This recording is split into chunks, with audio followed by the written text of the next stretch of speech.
Hello! For this tutorial, we're going to take a look at an overview of the WordPress dashboard. Now, WordPress is one of the easiest ways to build a site, even if you don't know anything about HTML. So let's go ahead and take a look at some of the features it has, and we will make this a little simpler for you when you're building WordPress. The first thing I'm going to do is look at my dashboard. And up here, it tells me that WordPress 3.4 is available, and it asks me to update. So I'm going to go ahead and do the update. And this will allow me to update it now or download 3.4. I'm just going to have it do an automatic update by clicking on Update Now. And it shows me some of the new features of WordPress 3.4.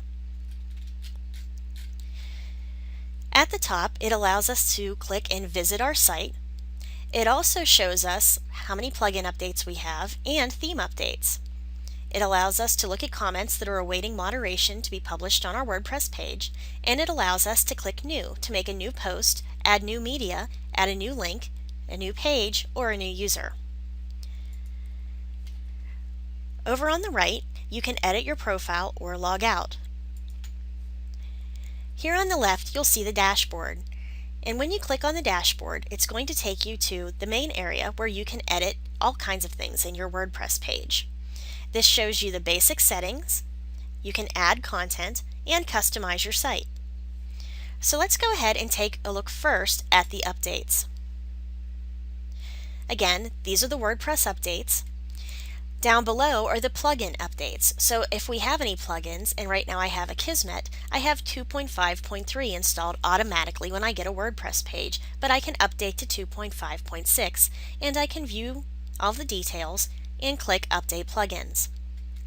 Below are my themes. This allows me to update any new themes, and right now we can use 2011 or 2010, and those are standard themes that all WordPress accounts come with. Next, let's look at posts. Posts allow you to actually put your first post on your website, and this will allow you to look at each post that you have, and as you add a new post, it's going to put it onto your front page above your last post. You can click Add New, you can look at categories, and it will allow you to separate all your posts into categories, choose their parents to decide whether they're going to appear on your site or not, and it shows you your uncategorized ones. Next, it allows you to tag your posts, and this is going to allow you to basically put in meta tags. So if somebody is looking up a subject that you have written about in your post, you'll come up on the search engines. Next is the Media tab, and the Media tab allows you to upload pictures, PDF files, and all kinds of other media files that you can link to your web page. And you can click on Add New, and you can either drag your files in or click on Select Files. Below that are the links, and this is going to show you different links that you can hook up to your web page, and these are just basic links that it suggests you can have, but you can always go in and you can check any ones of these off that you don't want, click on bulk actions and delete them, and click apply.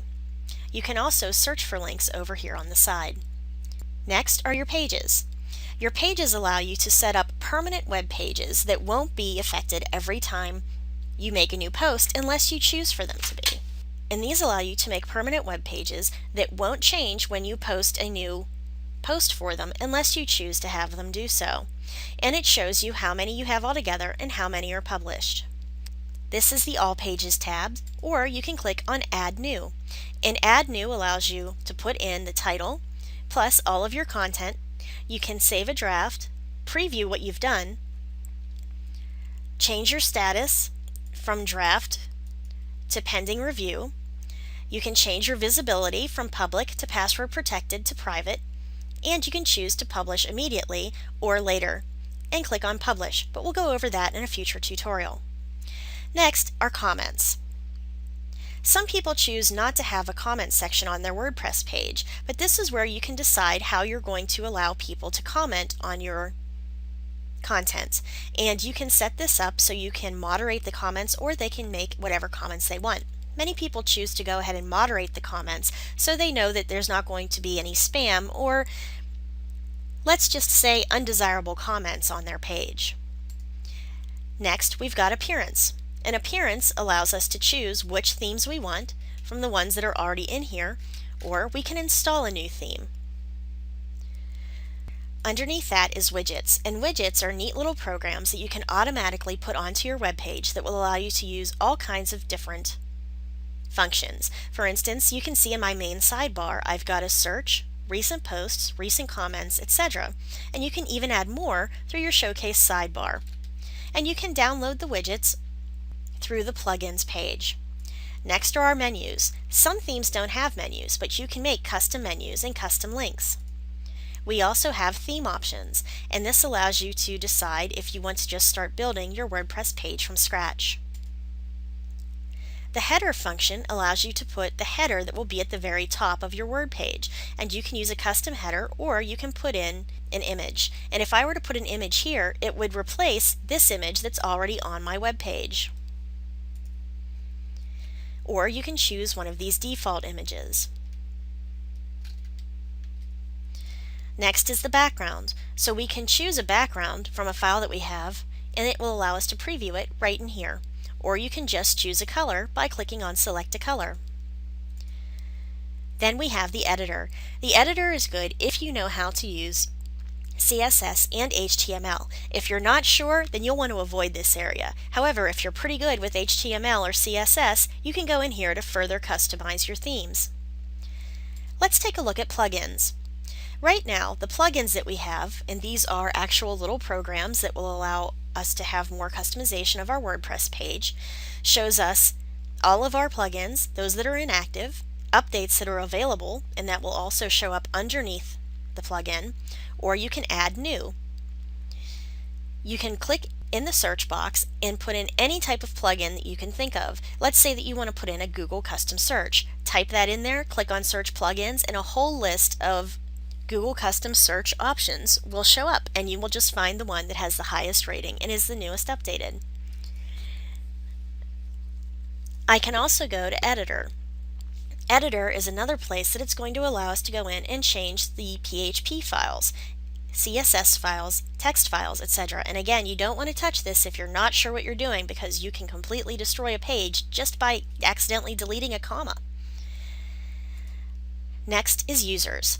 Right now, I'm the administrator, so I'm in here as the administrator. If I want to add more people, I can click on Add New, and when I do that, I can decide what functions they're going to have. So I'll put in their username, email, etc., put their role, and then click on Add New User. And I can look at my profile from here as well.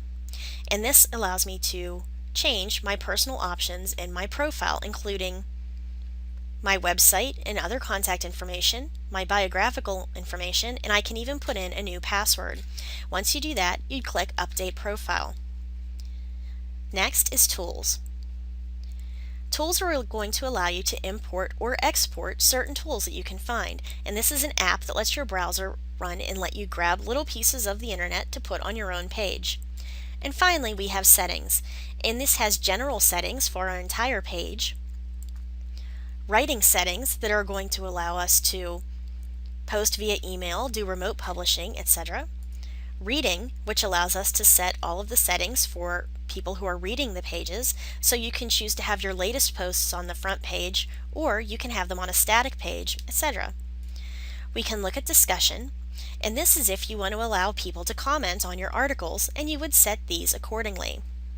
Media is next, and media is going to let you set your settings for how you want your pictures, PDF files, video, etc. to come in automatically, and you can always change this later when you actually update the file.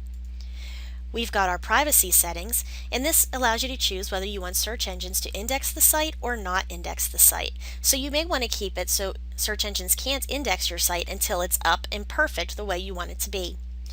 And finally, we've got the permalinks. The permalinks allow you to choose common settings for day and name, month and name, etc., and other optional choices at the bottom.